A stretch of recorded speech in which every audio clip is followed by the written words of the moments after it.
but before we sign off, Ravi, I just want to just ask you generally, having now gone through this process, it's been 4 years, you've gotten your preferred return back on time, and you've also gotten the benefit of the EAD and the advanced parole.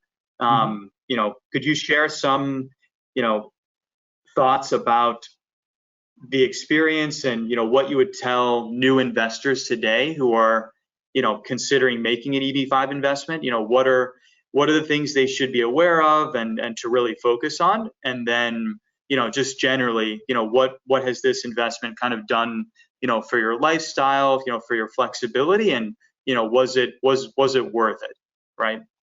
Yes. Oh, definitely. Yeah, definitely. Investment, EB-5 investment is one of the best investment I have done in my life, as I mentioned, and it's definitely worth it because as I mentioned, getting an EAD and advanced parole is a great deal for me because as a H1B, choosing jobs and maintaining that jobs in a particular state at a particular place is very important, because for me to settle down in one place is very, very important, as I got married, and I wanted to settle down at one place, and finding a project, finding projects in my stream in the specific place is very important in a specific city. So getting a GC EAD is one of the best things, because that helped me overcome all the problems that I mentioned on H1B, and advanced parole. It was a smooth ride, I'm telling you. So I went to Europe recently. I went to Bahamas. I went to India. I went to other countries like Maldives and everything. But getting an advanced parole is so comfortable and convenient that I can just show my document and come back. I don't even need to wait for any H1B stamping. I don't have to wait in lines for months together to get a H1B stamping back in India right now.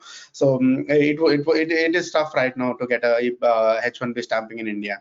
So getting any advanced parole made my life so much smoother. I can plan anything right now at any point of time, visiting the loved ones back in India whenever I wanted to. So that's one of the best thing about the advanced parole. I don't need to worry about literally anything about visas and everything.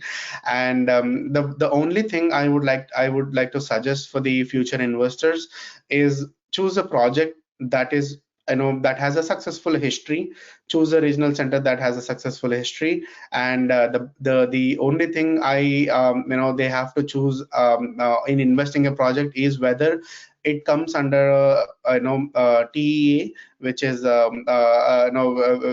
USCIS specific places that an EB-5 application will process or adjudicated in a timely manner.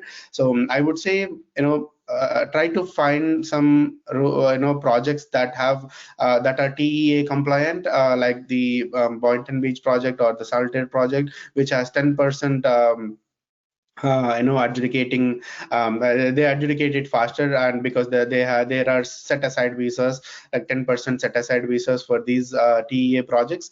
So make sure that you choose a project which is TEA compliant.